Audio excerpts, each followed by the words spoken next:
Chicken ಆಲೂಗಡ್ಡೆ twister ಬನ್ನಿ ಹೇಗೆ ಮಾಡೋದು ನೋಡೋಣ. ಚಿಕನ್ ಪೀಸಸ್ನ ತೊಗೊಂಡಿದ್ದೀನಿ.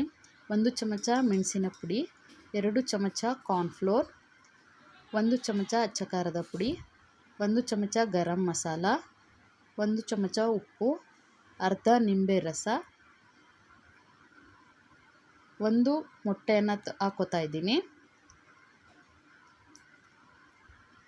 ನಂತರ ಇದಕ್ಕೆ 2 ಚಮಚ ಶುಂಠಿ ಬೆಳ್ಳುಳ್ಳಿ ಹಸಿಮೆಣಸಿನ್ಕಾಯಿ ಪೇಸ್ಟನ್ನು ತೊಗೊಂಡಿದ್ದೀನಿ. ಇದನ್ನು ಚೆನ್ನಾಗಿ ಮಿಕ್ಸ್ ಮಾಡ್ಕೋತಾ ಇದ್ದೀನಿ. ನನ್ನ ಮಕ್ಕಳಿಗಂತೂ ಇದು ತುಂಬ ಇಷ್ಟ ಆಗುತ್ತೆ. ಪದೇ ಪದೇ ಇದನ್ನು ಕೇಳಿ ಮಾಡಿಸ್ಕೋತಾ ಇರ್ತಾರೆ. ಸೊ ಹಾಗಾಗಿ ನಾನು ಈ ರೆಸಿಪಿಯನ್ನು ನಿಮ್ಮ ಜೊತೆ ಶೇರ್ ಮಾಡಬೇಕು ಅಂತ ಇಷ್ಟಪಟ್ಟು ಮಾಡ್ತಾಯಿದ್ದೀನಿ. ನಿಮಗೆ ಇಷ್ಟ ಆದರೆ ಕಮೆಂಟ್ ಬಾಕ್ಸ್ನಲ್ಲಿ ಶೇರ್ ಮಾಡಿ. ಈ ರೀತಿ ಕಲಿಸ್ಕೊಂಡು ರೆಡಿ ಮಾಡಿ ಇಟ್ಕೋಬೇಕು. 2 ಆಲೂಗಡ್ಡೆಯನ್ನು ತೊಗೊಂಡಿದ್ದೀನಿ. ಅದಕ್ಕೆ ಸ್ವಲ್ಪ ಅರಿಶಿನ, ಸ್ವಲ್ಪ ಉಪ್ಪು, ಸ್ವಲ್ಪ ಅಚ್ಚ ಖಾರದ ಪುಡಿಯನ್ನು ಹಾಕಿ ಮಿಕ್ಸ್ ಮಾಡಿ ಈ ರೀತಿಯಾಗಿ ರೆಡಿ ಮಾಡಿ ಇಟ್ಕೋತಾ ಇದ್ದೀನಿ.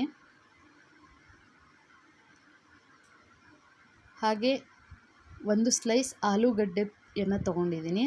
ಅದರ ಮಧ್ಯದಲ್ಲಿ ಚಿಕನ್ ಪೀಸಸ್ನ ಇಟ್ಟು ಒಂದು ಸ್ಟಿಕ್ಗೆ ಅದನ್ನು ಚುಚ್ಕೋತಾ ಇದ್ದೀನಿ. ಹಾಗೆ ಎಲ್ಲವನ್ನೂ ಸಹ ಈ ರೀತಿಯಾಗಿ ರೆಡಿ ಮಾಡಿ ಇಟ್ಕೋಬೇಕು.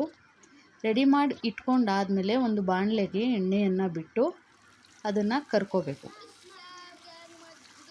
ಯಾವ ರೀತಿ ಅಂತಂದರೆ ಕಂದು ಬಣ್ಣ ಬರುವ ರೀತಿ ಅದನ್ನು ಫ್ರೈ ಮಾಡಿ ಇಟ್ಕೋಬೇಕು. ಈ ರೀತಿಯಾಗಿ ಕಂದು ಬಣ್ಣ ಬರಬೇಕು ನೋಡಿ ಸ್ನೇಹಿತರೆ. ಈ ರೀತಿ ಬೆಂದರೆ ಪೊಟ್ಯಾಟೊ